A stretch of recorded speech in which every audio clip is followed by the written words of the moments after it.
Hi friends, మొదటిసారిగా my hub channel వీడియోస్న వారు subscribe చేసుకోండి.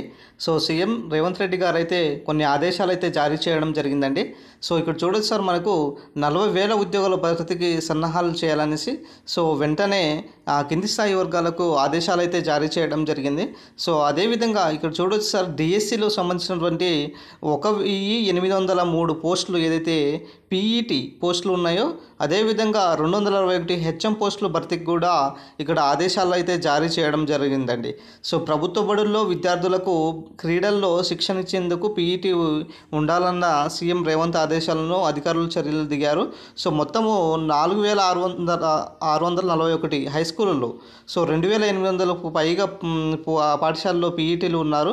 దీంతో కొత్తగా 1,803 పోస్టులు భర్తీ చేయాలనేసి ప్రభుత్వానికి అయితే ప్రతిపాదన పంపారు.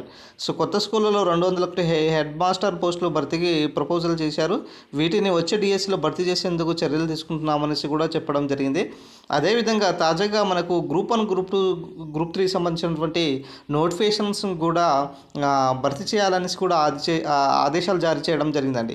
సో గ్రూప్ 1లో దాదాపుగా ఇక్కడ మనం చూడొచ్చు 400 పైగా పోస్టులు ఉండడం జరిగింది. అండ్ గ్రూప్ 2లో కూడా దాదాపుగా 1000 నుంచి 1,500 పోస్టులు ఉన్నాయి. గ్రూప్ 3లో అండ్ గ్రూప్ 4 ఈ 2 పోస్టులను మెర్జ్ చేస్తున్నారు. సో దాదాపుగా 10,000 పోస్టులు ఉండే అవకాశం ఎక్కువ కనబడుతుంది సార్. సో మేజర్గా ఇక్కడ చూడొచ్చు సార్, గ్రూప్ 4 ఉద్యోగాలు ఏదైతే ఉన్నాయో దానిపై కసరత్తు చేస్తున్నారండి. సో చాలామంది గ్రూప్ 4 వచ్చినటువంటి జాబర్స్ ఏం చేశారంటే, వివిధ హయ్యర్ జాబ్స్ వచ్చిన వాళ్ళు దీన్ని వదిలేసి వేరే జాబ్స్లో జాయిన్ అయ్యారు కదా.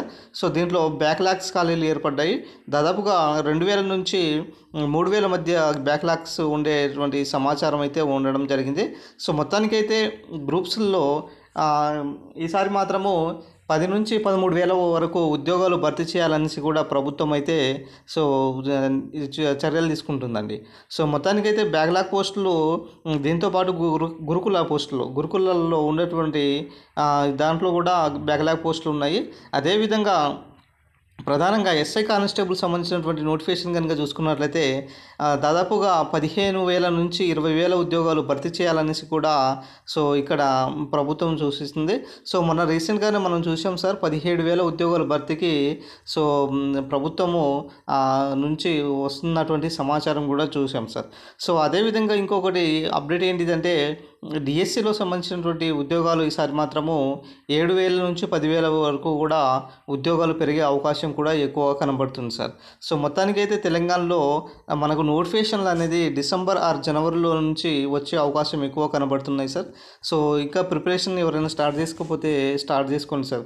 అదేవిధంగా మనకు ఇంకొకటి అప్డేట్ ఏంటిదంటే, ఏదైతే గ్రూప్ 1, గ్రూప్ 2 ఏదైతే వచ్చినటువంటి అభ్యర్థులు గ్రూప్ 3లో కూడా సెలెక్ట్ అయ్యారు కదా. సో ఈ గ్రూప్ 3లో కొంతమంది హాజరు కాకపోతే డౌన్ మెరిట్లో అంటే కింది స్థాయిలో ఉన్నటువంటి వాళ్ళకు ఉద్యోగాలు కల్పించాలనేసి మొన్న నిరుద్యోగులు ఒక ప్రెస్ క్లబ్లో మాట్లాడడం జరిగింది సార్. సో దీంతో ఏమవుతుందంటే, కింది స్థాయి ఉన్నటువంటి నిరుద్యోగులకు ఈ యొక్క జాబ్స్ అనేది వచ్చే అవకాశం ఎక్కువ కనబడుతుంది సార్. సో మొత్తానికైతే ఇట్లా చేయడం వలన బ్యాక్లాగ్స్ ఉండకుండా మొత్తం భర్తీ చేసే అవకాశం కూడా ఎక్కువ కనబడుతుంది. సో మొత్తానికైతే తెలంగాణలో మరోసారి భారీ నోటిఫికేషన్ వచ్చే అవకాశం ఎక్కువ కనబడుతుందండి. సో ఇప్పటికే గ్రూప్ 1, గ్రూప్ 2, గ్రూప్ 3 పోస్టులు కూడా భర్తీ చేసే ప్రక్రియలో ఉన్నారు. సో ఆఫ్టర్ ఎలక్షన్స్ తర్వాత ఈ యొక్క నోటిఫికేషన్స్ అనేది చాలా త్వరితంగా భర్తీ చేయాలనేసి కూడా ప్రభుత్వము ఇక్కడ చూస్తుందండి. సో ఇది సార్ ఈరోజు ఇన్ఫర్మేషన్. సో మొత్తానికైతే డిఎస్సిలో దాదాపుగా 1,803 పోస్టులు అయితే భర్తీ చేయాలనేసి కూడా ఇక్కడ సీఎం రేవంత్ రెడ్డి గారు ఇక్కడ ఆదేశాలు అయితే జారీ చేయడం జరిగింది sir. Thank you friends, thank you నెండర్.